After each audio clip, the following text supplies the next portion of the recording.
The royal family has been left exposed at the top as it's revealed the four most senior members are set to be out of action. Here is Prince William driving to see his wife Catherine, who's recovering from abdominal surgery in a London hospital. And Camilla supports King Charles as he prepares for his prostate operation. The public face of the family now lies in the hands of Princess Anne and Prince Edward. We're still joined in the studio by former government advisor James Price. Yeah, I mean, I don't want to dwell on the medical side of these two dramas. It was an extraordinary day, unprecedented, to get these two major announcements about two major members of the royal family's health problems. I thought actually it probably heralded the dawning of a new age of better relations between Buckingham Palace and the media. You know, if you try to keep these things secret, it never works. So I applaud the royals for that. But I don't think we should sort of speculate on what might be wrong with Kate or anything like that. But what I do think is poignant here is Charles set out to slim down the royal family.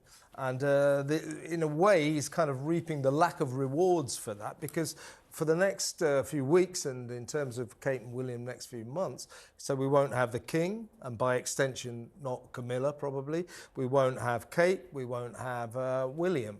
Therefore, it'll be down to Anne and Edward. And of course, when Charles first proposed the idea of slimming down the family, he still had Harry and Andrew to call upon. So unforeseen circumstances have reduced the royal family to a unit that will struggle to be visible, and being visible is very important for the royal family.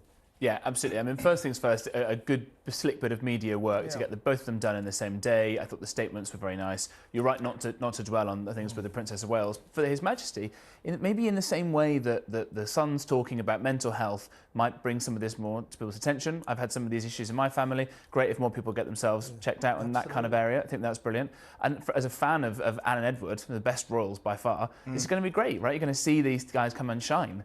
The only sad thing is that it's not like a footballer coming off the bench and making their place, because they can't ever get the top spots. Well, listen, I don't think we're going to be missing Charles too much. Not as in we won't miss him, but he's not going to be out for weeks.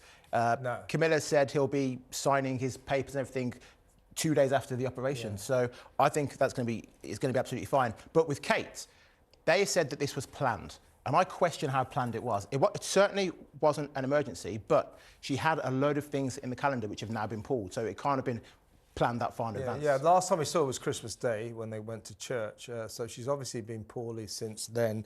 And the fact she's got to stay in hospital probably for 2 weeks is an indication of how serious it is.